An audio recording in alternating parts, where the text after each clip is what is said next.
하나님 사랑합니다. 하나님 사랑합니다. 오늘은 특별한 설교를 준비했습니다. 부부주일이잖아요. 그래서 우리 성도님들이 어떻게 하면 이 부부가 행복하게 할까 고민하다가 어제 인터넷 검색을 통해서 부부에게 들려줄 좋은 이야기가 없나 열심히 찾았어요. 그런데 내가 아무리 뒤져봐도 오래전에 강명교회에서 써먹었던 아내의 빈자리만큼 감동적인 얘기가 없었어요. 이쪽 교회 성도들은 잘 몰라요. 그래서 제가 한번 들려드리도록 하겠고, 남편의 빈자리라는 또 이야기가 있더라고요. 그래서 남편의 빈자리도 하나 찾아놨어요. 그래야 공평하잖아요. 그렇죠? 오늘 울 준비하시고 수건 꺼내놓고, 수건 없는 분은 옷에다가 눈물을 닦으시고, 내가 여러분 오늘 울리기로 작정을 했어요. 반주 주세요.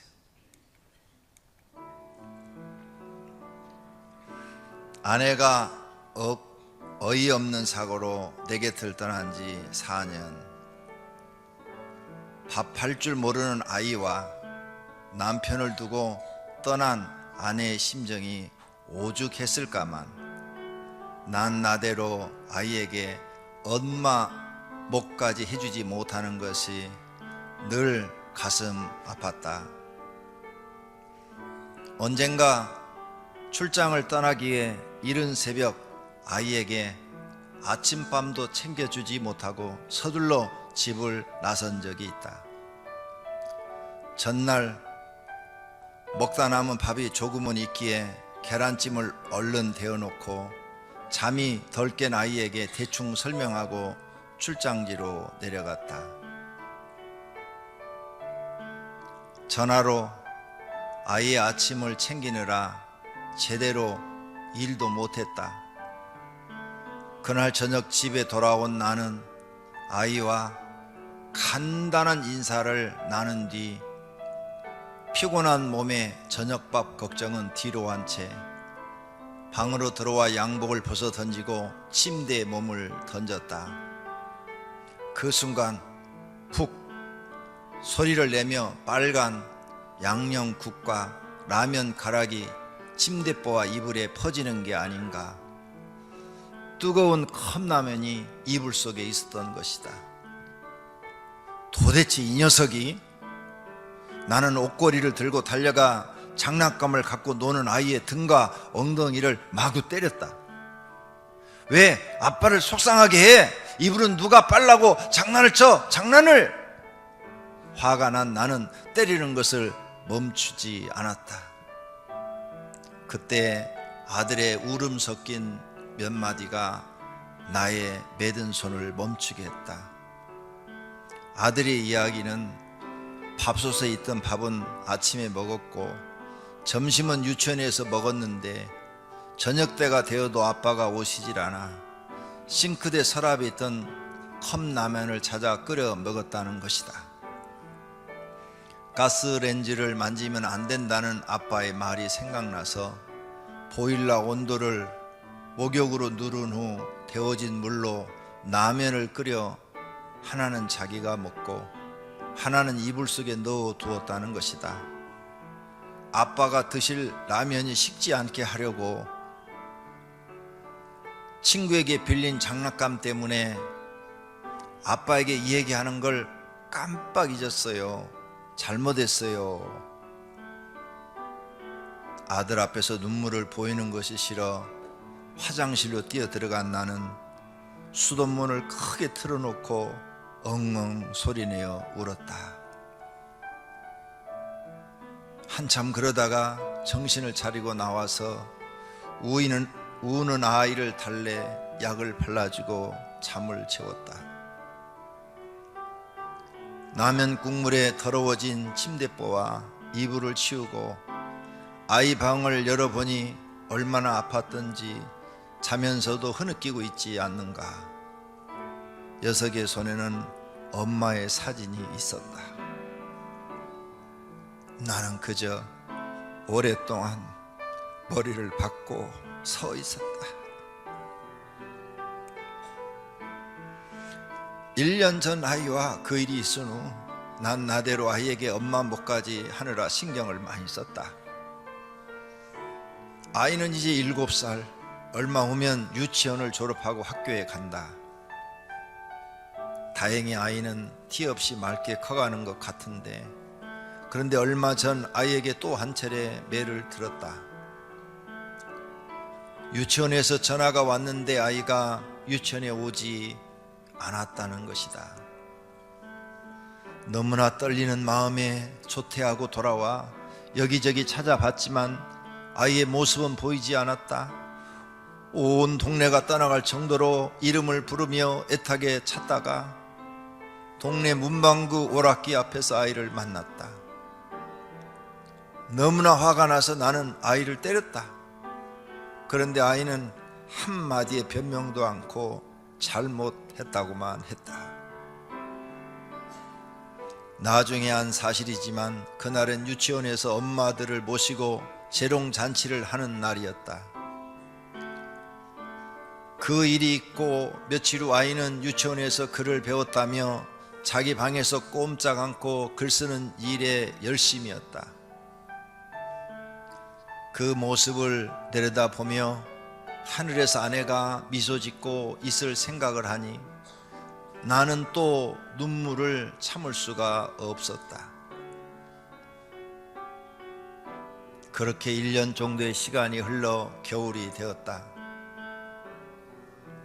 거리에 크리스마스 캐롤이 흘러나올 때쯤 아이는 또 일을 저질렀다. 회사에서 퇴근하려고 하는데 전화가 왔다. 동네 우체국 직원이었는데 아이가 우체통에 주소도 안 쓴 장난 편지를 100통이나 넣는 바람에 바쁜 연말 업무에 지장이 많다는 것이다. 서둘러 집으로 간 나는 아이를 불러놓고 다시는 들지 않으려던 매를 들었다. 아이는 이번에도 잘못했다는 소리만 했다. 난 아이를 한쪽 구석에 밀쳐놓고 왜 이런 장난을 쳤냐고 물었다. 그러자 아이는 울먹이는 소리로 대답했다. 엄마에게 편지를 보낸 거라고. 나는 그 순간 울컥하며 나의 눈시울이 빨개지는 것을 느꼈다. 하지만 아이가 바로 옆에 있는 터라 나는 아이에게 티내지 않고 다시 울었다. 그럼 왜 이렇게 많은 편지를 한꺼번에 보냈냐고 물었다. 그러자 아이는 우체통 구멍이 높아서 키가 닿지 않는데 요즘 다시 서보니 우체통 입구에 손이 닿기에 여태까지 써왔던 편지를 한꺼번에 넣었어요 라고 했다. 난 아이에게 무슨 말을 해야 할지 막막했다. 잠시 후 나는 이렇게 말했다. 엄마는 하늘에 계시니까 다음부터는 편지를 태워서 하늘로 올려보내. 아이가 잠든 후 나는 밖으로 나와 그 편지들을 태우기 시작했다. 아이가 엄마한테 무슨 얘기를 하고 싶었을까? 궁금한 마음에 편지 몇 개를 읽었다. 그 중에 하나가 나의 마음을 또 흔든다. 보고 싶은 엄마에게. 엄마, 오늘 유치원에서 재롱잔치를 했어. 근데 난 엄마가 없어서 가지 않았어. 아빠가 엄마 생각날까봐 아빠한테는 얘기 안 했어. 아빠가 날 찾으려고 막 돌아다녔는데 난 일부러 아빠 보는 앞에서 재미있게 놀았어. 아빠가 야단쳤는데 난 끝까지 얘기 안 했어. 엄마, 난 매일 아빠가 엄마 생각나서 우는 거 본다. 아빠도 나만큼 엄마가 보고 싶은가 봐. 근데 나 엄마 얼굴이 잘 생각 안 나. 내 꿈에 한 번만 엄마 얼굴 보여줘. 응? 보고 싶은 사람의 사진을 가슴에 품고 자면 그 사람이 꿈에 나타난대. 그래서 나 매일 엄마 사진 안고 자.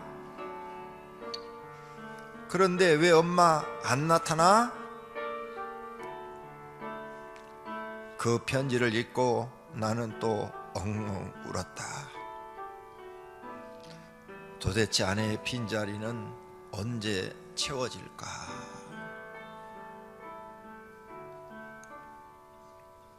남편의 빈자리.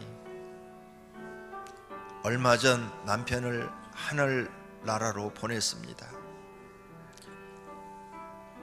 간경화로 간 이식 수술을 받아야 했는데 아쉽게도 간 이식 수술을 받지 못하고 보내야만 했습니다.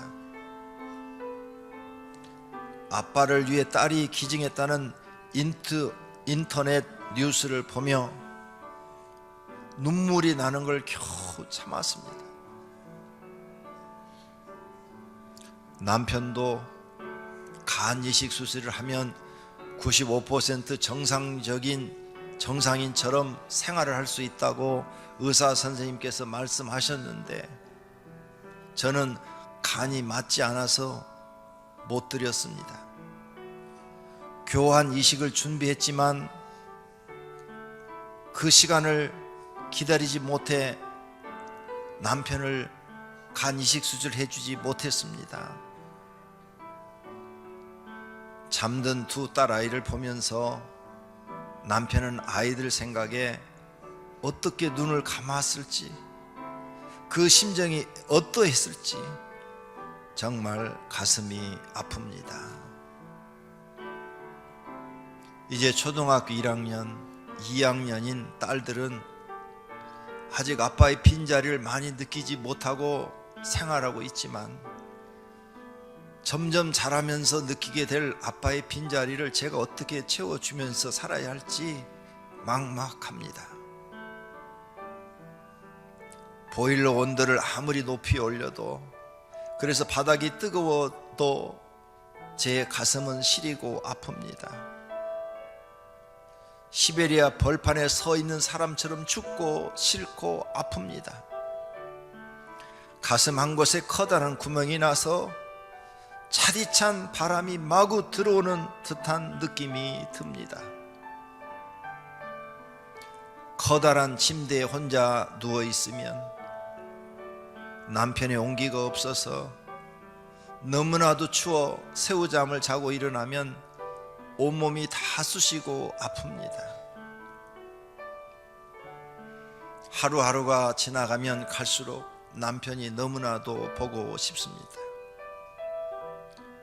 간 이식을 준비하고 계시는 모든 환자나 가족분들 모두 용기를 내시고 서둘러서 간 이식 하시기를 바랍니다. 저처럼 아픈 마음으로 살지 않도록 사시기를 바랍니다.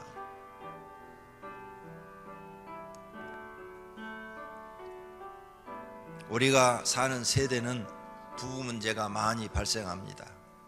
그래서 교회 밖에서는 이혼율이 많습니다. 그러나 교회 안에서는 상당히 적습니다. 세상에는 불행한 부부도 많이 있습니다. 어쩔 수 없어서 산다는 부부도 있습니다. 자녀 때문에 산다는 부부도 있습니다. 반대로 행복한 부부도 많이 있습니다. 또 사별하거나 이혼한 후 혼자 사는 분들도 많이 있습니다. 이렇게 다양한 분들이 겪는 일들이 많이 있습니다.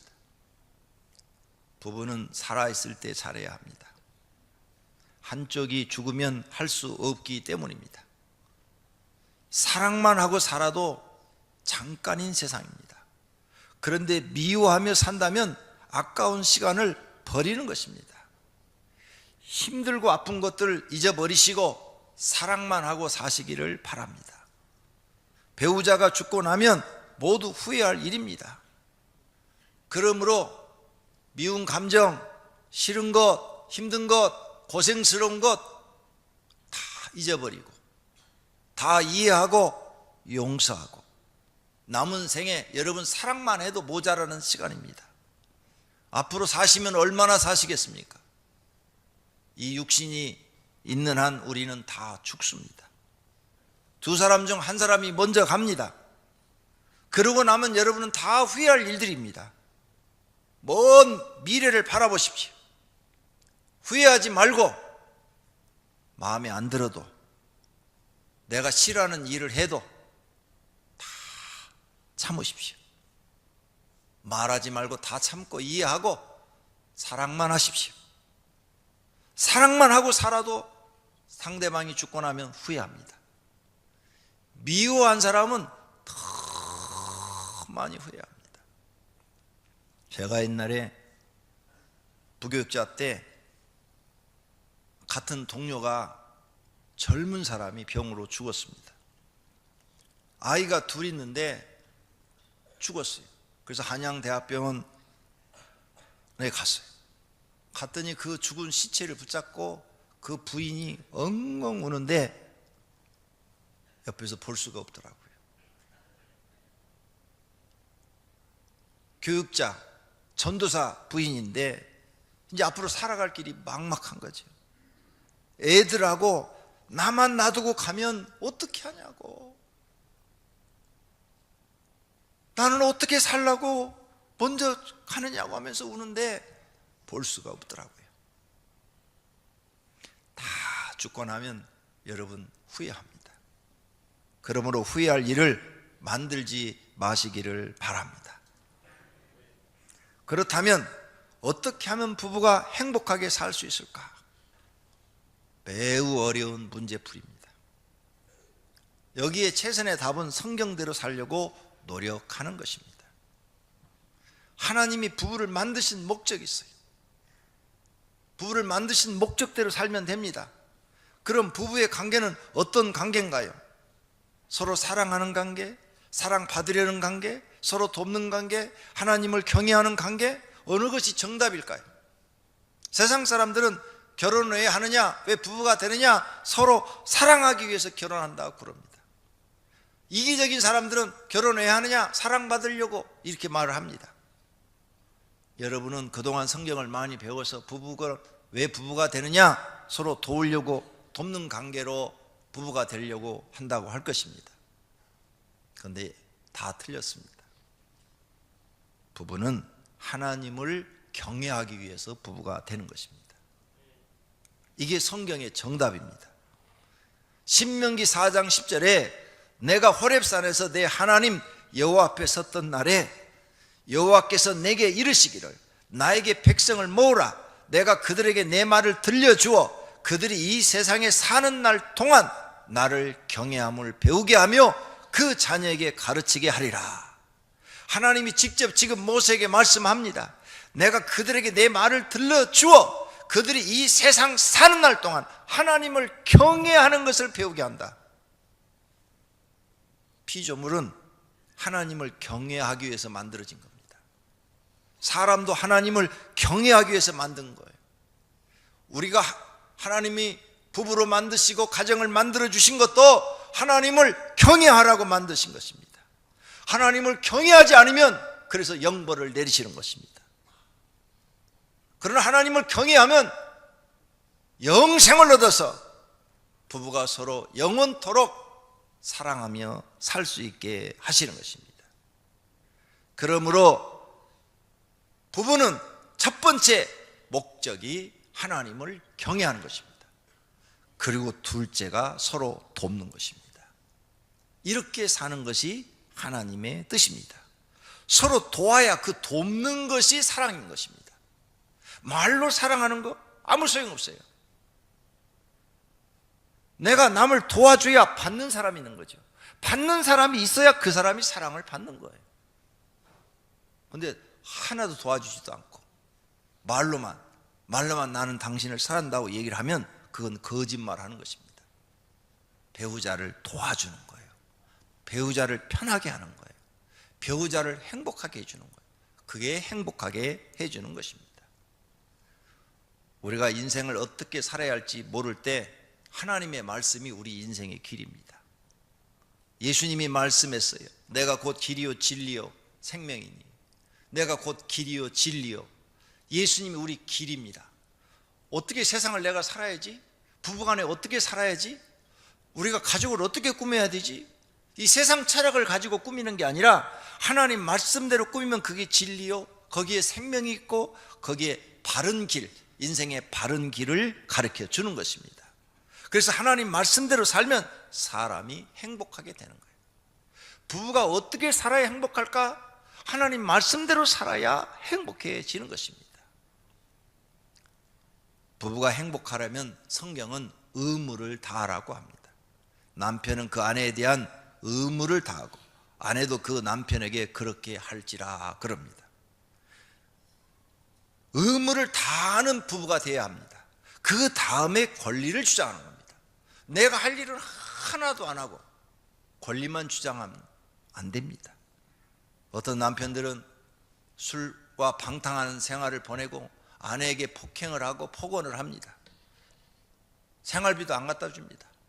그러면서 아내한테 술 받아와라, 밥상이 이게 뭐냐, 남편을 뭘로 알고 이런 식으로 대하는 거냐, 돈 빌려와라, 막 이럽니다. 자기 의무는 하나도 않고 권리만 주장하는 것입니다. 이런 사람은 사람 대접을 못 받습니다. 모든 사람들이 다 손가락질을 합니다. 의무를 다하는 사람이 권리를 주장하는 것입니다. 의무를 다하지 못한 사람은 가만히 있어야 됩니다. 입 다물고 순종을 해야 되는 겁니다. 그러면 가정이 편안해집니다. 편안하게 만드는 것이 가정을 행복하게 하는 것이고 그 평안한 가운데 사는 것이 행복입니다. 행복하다고 해서 결혼해서 죽을 때까지 날마다 웃을 일만 있는 것 아닙니다. 그런 부부는 한 사람도 없습니다. 사는 것이 힘들어요. 세상 사는 게 얼마나 힘듭니까? 돈 아무리 많아도 힘듭니다. 부부가 아무리 서로 사랑해도 다툴 때 있습니다. 힘들어요. 그래서 서로 돕고 위로하고 힘이 되어주고 의지가 되고 서로 이해하고 서로 오래 참아 가정을 평안하게 하는 것입니다. 이런 가정이 행복한 가정이라고 말하는 것입니다. 의무를 영적인 말로 사명이라고 합니다. 부부는 자기에게 주어진 의무를 다하는 것입니다. 즉 사명을 감당하는 것입니다. 하나님이 주신 부부의 사명을 감당하는 것, 그 사명을 감당하는 데는 고통이라는 게 따릅니다. 예수님이 십자가 지고 골고다 언덕을 오를 때 어떠했을까요? 힘들었지만 자신이 꼭 져야 하는 십자가였습니다. 그리고 예수님은 그 십자가에서 죽어야 사명을 감당하는 것입니다. 그러나 매우 고통스러웠습니다. 감당할 수 없을 정도로 고통스러웠습니다. 그래서 예수님은 참고 또 참으셔서 사명을 감당하신 것입니다. 우리들도 자신의 사명을 감당하려면 십자가를 지고 죽어야 되는데 사명을 감당하는 데는 힘들고 고통이 따르고 여러분의 몸속에 있는 피 한 방울 남기지 않고 다 흘려 여러분이 죽어야 되는 것입니다. 그래야 하나님의 축복인 부활과 영생과 하나님 나라를 하나님이 선물로 우리에게 주는 것입니다.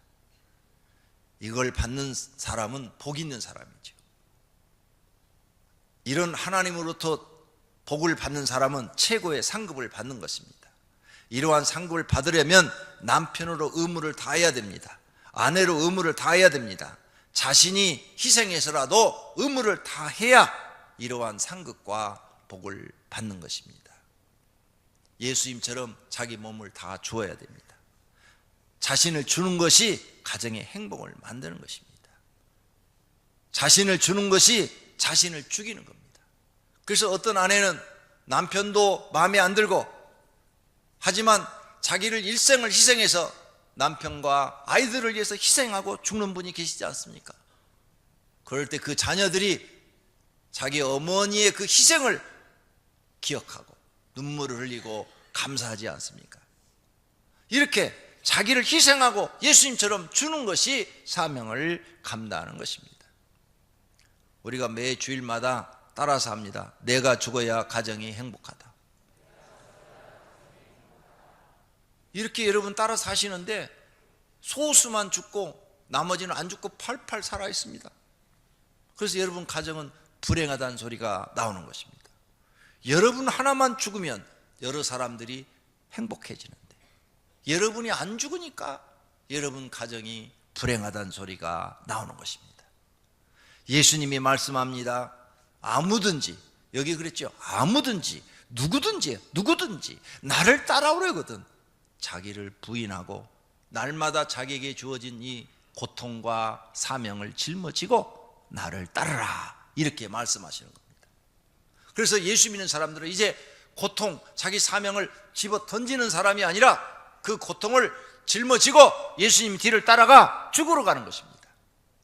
그 사람이 진짜 예수님의 진리가 뭔지를 깨달은 사람이에요. 부부가 자기를 부인하고 가정의 공동 목표인 행복을 위해서 자기에게 주어진 고통, 고난, 그리고 사명 짊어지고 예수님의 뒤를 따라가려는 노력을 해야 합니다. 마음에 안 들어도 참고, 화가 나도 참고, 힘들어도 참고, 손해를 보아도 참아야 가정이 행복합니다. 말이나 행동으로 하고 싶은 말하면 행복은 깨집니다. 무엇이든지 참고 자기 할 일만 열심히 하는 것입니다. 자기 사명만 감당하는 것입니다. 결혼은 책임과 의무가 따릅니다. 결혼에 책임과 의무가 있다는 것을 알고 결혼해야 됩니다.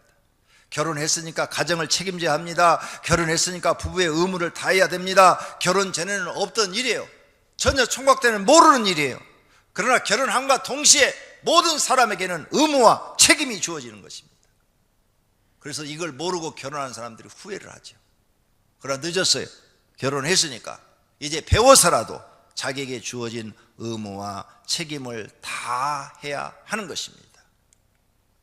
결론으로 가정을 만드신 목적은 하나님을 경외하기 위해서입니다. 그래서 우리는 하나님을 경외해야 돼요. 우리 가정이 하나님을 경외해야 돼요. 그래야 신앙이 같아야 그 가정이 하나님 말씀 중심으로 꾸며져서 영생을 얻는 가정이 되는 것입니다. 그리고 서로 도와야 돼요. 그래서 가정을 서로 돕는 거예요. 부부도 서로 돕고 부모와 자녀 관계도 서로 돕는 관계가 돼야 돼요. 이게 하나님이 원하는 가정이에요. 근데 요즘 현대인의 가정을 서로 돕지 않아요. 다 이기심만 발달해 갖고 남편은 남편대로, 아내는 아내대로, 자식은 자식대로, 부모는 부모대로 이렇게 되니까 가정이 다 파괴된 겁니다. 이거 마귀가 만들어 놓은 거예요. 이런 걸 따라가면 안 됩니다. 서로 돕기 위해서입니다. 그리고 부모는 의무를 다해야 되는 겁니다. 이 세 가지만 행하면 모든 가정은 행복해집니다. 모든 부부가 행복해지시기를 축원합니다. 사랑은 언제나 오래 참고 찬양하겠습니다.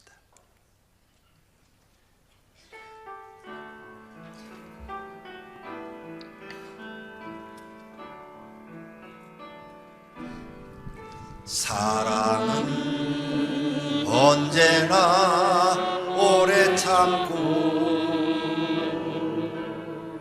사랑은 언제나 온유하며 사랑은 시기하지 않으며 자랑도 교만도 아니하며 사랑은 물이 행치 않고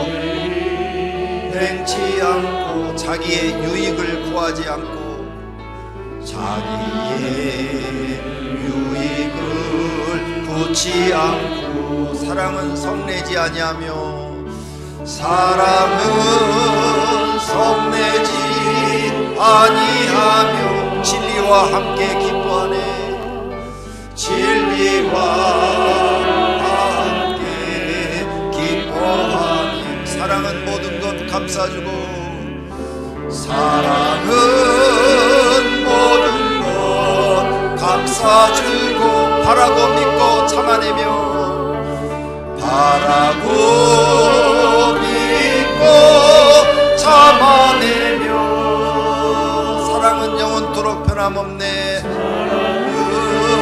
영원토록 변함없네. 믿음과 소망 사랑은 믿음과 소망과 사랑은 이 세상 끝까지 영원하며 이 세상 끝까지 영원하며 믿음과 소망 사랑 중에 믿음과 소망과 사랑 중에 그 중에 제일은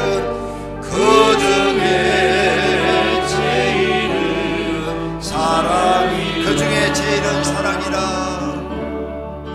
그 중에 제일은 사랑이 처음으로 사랑은 언제나 오래 참고 사랑은 언제나 오래 참 사랑은 언제나 온유하며 사랑은 언제나 온유하며 사랑은 시기하지 않으며 사랑은 시기하지 않은 자랑도 교만도 아니하며 자랑도 교만도 아니하며 사랑은 무례히 행치 않고 사랑은 무례히 행치 않고 자기의 유익을 굳지 않고 자기의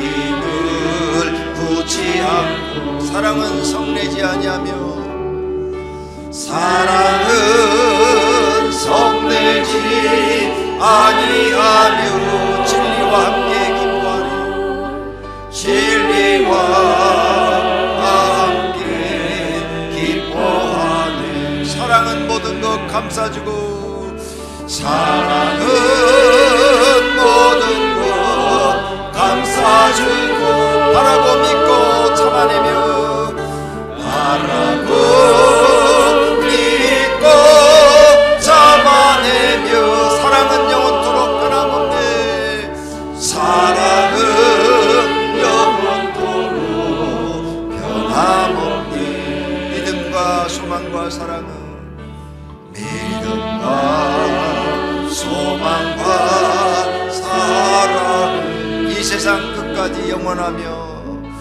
이 세상 끝까지 영원하며 믿음과 소망과 사랑 중에 그 중에 제일은 사랑이라 그 중에 제일은 사랑이라 그 중에 제일은 사랑이라 찬양나는 찬양하시고 성도님들은 눈을 감으시고 손을 반쯤 드시고 마음을 하나님께로 향하고 기도합니다. 주님 우리 부부가 살면서 사랑만 하게 하소서. 사랑만 하고 살아도 시간이 짧습니다. 언젠가는 헤어져야 됩니다. 헤어질 때까지 사랑만 해도 시간 얼마 남지 않았습니다. 사랑만 하게 하소서. 미운 것 다 잊어버리고 잘못한 것도 다 잊어버리고 마음에 안 든 것도 다 잊어버리고 큰 죄를 졌어도 다 용서하고 사랑만 하게 하며 살게 하소서. 주여 삼창하고 기도합니다. 주여 주여 주여 주여 하나님 오늘 말씀을 듣고 하나님 앞에 기도합니다. 하나님께서 모든 사람을 부부의 연을 맺게 해주셨습니다. 하나님 마음에 드는 사람도 있고 마음에 안 드는 사람도 있고 미운 사람도 있고 사랑하고 싶은 사람도 있을 것입니다. 그러나 세상 사는 것은 짧습니다. 생각하기에 달려 있습니다. 서로 사랑만 하고 살기에도 시간이 모자란데 미워하고 살면 나중에 통곡을 하며 울어야 합니다. 하나님 아버지 도와주소서. 저희들 마음속에 예수님의 사랑이 들어와서 부부간에 서로 사랑하고 가족을 사랑하고 서로 마음에 안 들어도 이해하고 용서하고 참고 또 참고 또 참고 오래 참고, 그래서 가정을 평안하게 만들고 행복하게 만들게 하옵소서. 하나님의 말씀이 진리입니다. 우리가 어떻게 인생을 살아야 할지 모를 때, 내 가정을 어떻게 꾸미고 내 가정의 부부 사이를 어떻게 정립해 나가야 될지 모를 때 하나님의 말씀이 해답입니다. 하나님의 말씀이 우리 인생의 길이요 진리인 것입니다. 나를 죽이고 하나님 말씀대로 나를 그 말씀대로 살도록 이끌어 주시기를 간구해야 됩니다. 하나님 도와주시기를 바랍니다. 하나님 역사에 주시기를 바랍니다.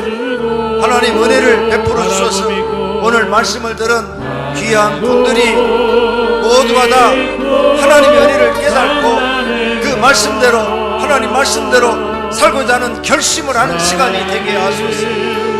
성령 하나님, 저들 마음속에 역사하여 주시기를 소원합니다. 하나님 도와주시옵소서. 소망과 사랑은